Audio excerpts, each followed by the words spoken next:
You take a test. 2 lines appear. In an instant, everything about your life quietly reorganizes itself around a single fact. It feels modern. It feels clinical. But the real story of what your body is about to do is far older and far stranger than any test could capture. Long before hospitals, long before ultrasounds, long before anyone had a word for trimester, your ancestors were doing the exact same thing you're about to do. Carrying a child inside a body built by millions of years of evolutionary compromise, preparing for a birth that was, for most of human history, one of the most dangerous events a person could survive. So what did ancient humans actually do during pregnancy and childbirth? Not nothing. Not guesswork. A surprisingly sophisticated set of knowledge, ritual, and support systems built by necessity, refined over hundreds of thousands of years. Start with a strange evolutionary puzzle that shaped everything else. Human childbirth is uniquely difficult compared to almost every other primate. Anthropologists call this the obstetrical dilemma. Millions of years ago, early humans evolved to walk upright, which narrowed the pelvis for efficient walking. Around the same time, human brains began growing dramatically larger. The result was a genuine evolutionary conflict, a narrow birth canal trying to accommodate an increasingly large-headed infant. Human babies are born earlier relative to brain development than almost any other primate, essentially exiting the womb before they're fully finished developing, because staying inside any longer would make birth nearly impossible. This is why a human newborn can do almost nothing for itself, while a baby horse can stand and walk within hours of being born. That fact alone reshaped nearly everything about how ancient humans lived. Compare this to almost any other mammal on Earth. A newborn gazelle stands and runs within minutes of birth, ready to flee predators almost immediately. A human infant, by contrast, cannot lift its own head, cannot regulate its own body temperature effectively, cannot do anything except cry, feed, and depend entirely on the adults around it for months. Anthropologists sometimes describe human infancy as a kind of fourth trimester, an extension of development that continues outside the womb precisely because it couldn't safely finish happening inside it. This helplessness wasn't a design flaw. It was the direct cost of the very trait that made humans successful in the first place, a large, complex brain purchased at the price of an unusually vulnerable, unusually dependent infancy.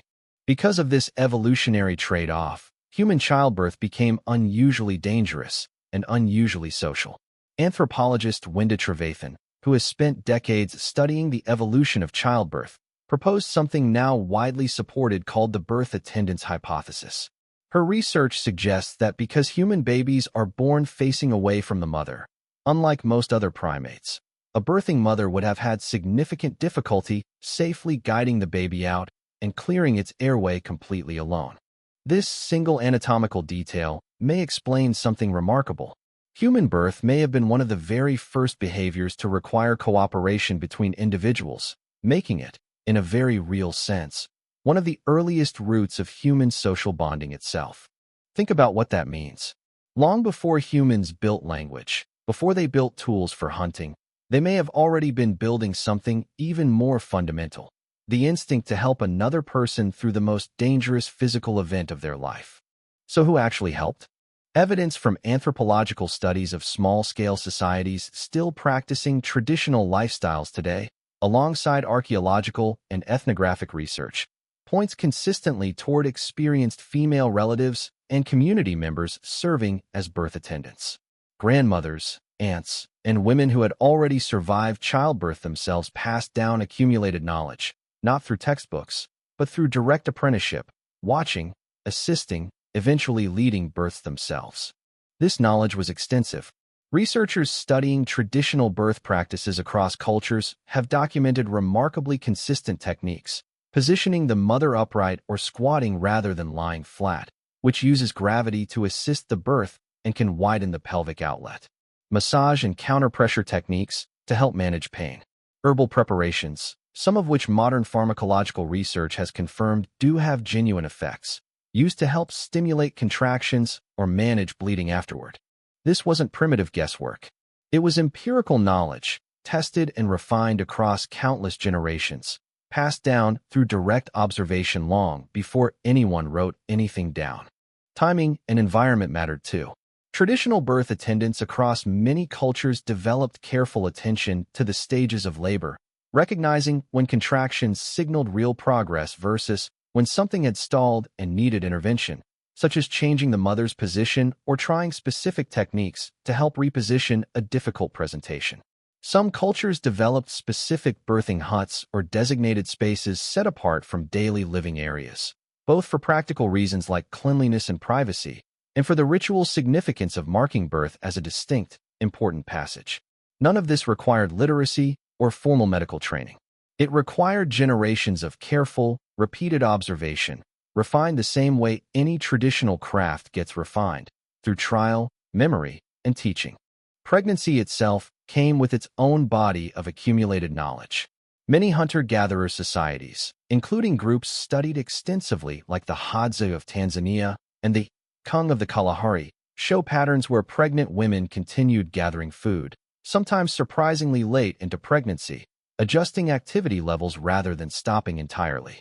Anthropologists studying these groups have found that physical activity throughout pregnancy was often the norm, not the exception, a stark contrast to some modern assumptions about fragility during pregnancy. There's a deeper biological layer here too. Evolutionary biologists studying what's called the grandmother hypothesis have found that human females are unusual among mammals in living decades past their reproductive years.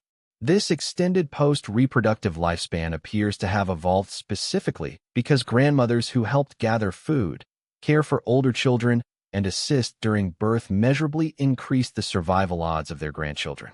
Pregnancy and childbirth, in other words, were never really solo events. They were embedded inside an entire multigenerational support system, one shaped directly by natural selection. This support extended well past the birth itself. A newborn's survival in the first months of life often depended on more than the mother alone. Weaning, breastfeeding support, food sharing during the physically demanding recovery period after birth, and childcare for older siblings all relied on this same web of relatives. Some researchers refer to this broader pattern as cooperative breeding, a term borrowed from studies of certain bird and primate species, where raising offspring is distributed across multiple caregivers rather than resting entirely on the biological parents. Humans, under this framework, may be one of the most extreme cooperative breeders among all primates, which helps explain why isolation during pregnancy and birth would have been so unusual for nearly the entirety of human history. Now here's where the story takes its counterintuitive turn. Despite everything ancient humans understood, maternal and infant mortality during childbirth remained brutally high for the vast majority of human history. Estimates drawn from historical and modern hunter-gatherer populations suggest maternal mortality rates that would be almost unthinkable by modern standards, sometimes estimated in the range of 1 to 2% of births resulting in the mother's death, compounding across a woman's reproductive lifetime into genuinely significant lifetime risk. Infant mortality was even higher. This wasn't due to a lack of knowledge or care. It was the brutal reality of birth without modern medical intervention for complications like breech presentations, obstructed labor, or hemorrhage, situations where even the most skilled traditional birth attendant simply couldn't overcome the physical crisis unfolding. This is part of why birth rituals across so many ancient and traditional cultures carried such intense significance. Anthropological research has documented protective rituals, specific songs, prayers, and symbolic objects surrounding childbirth across an enormous range of cultures worldwide. These weren't naive superstition layered on top of ignorance. They were a rational human response to something genuinely, statistically dangerous, a way of marshaling communal support and psychological courage for an event where skill alone couldn't guarantee survival. It's worth pausing on just how present death was around this particular moment in ancient life. Anthropological and historical demographic research suggests that childbirth-related death was, for enormous stretches of human history, among the leading causes of death for women of reproductive age, in some estimates rivaling or exceeding deaths from disease or violence combined. Every woman entering labor in the ancient world was stepping into genuine, well-understood danger, not a vague or abstract risk but a lived reality witnessed repeatedly within every single community, which is precisely why the response to it was never casual. There's something profound hiding inside this reality.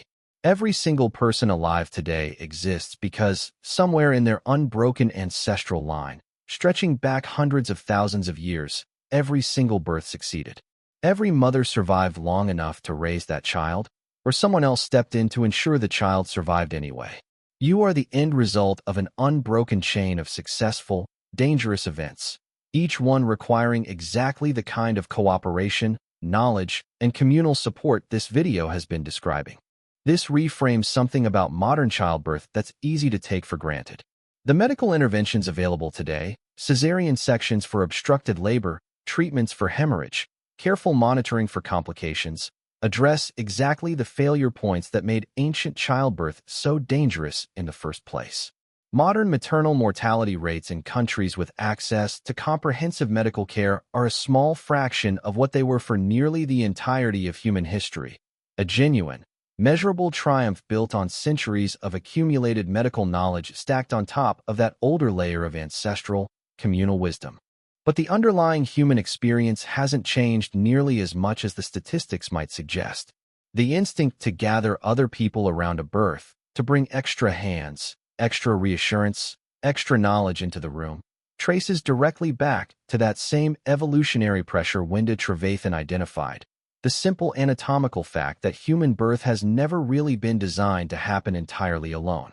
Even now, in fully modern hospital settings equipped with every technology ancient humans never had access to, most birthing mothers still instinctively want another person present, a partner, a doula, a nurse, someone whose primary role is simply to be there.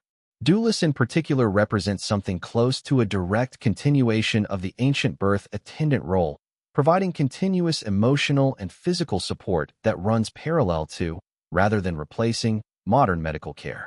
Research comparing outcomes has found that continuous labor support is associated with measurably shorter labors and reduced need for certain interventions, a striking modern echo of exactly the cooperative support system that shaped human childbirth in the first place.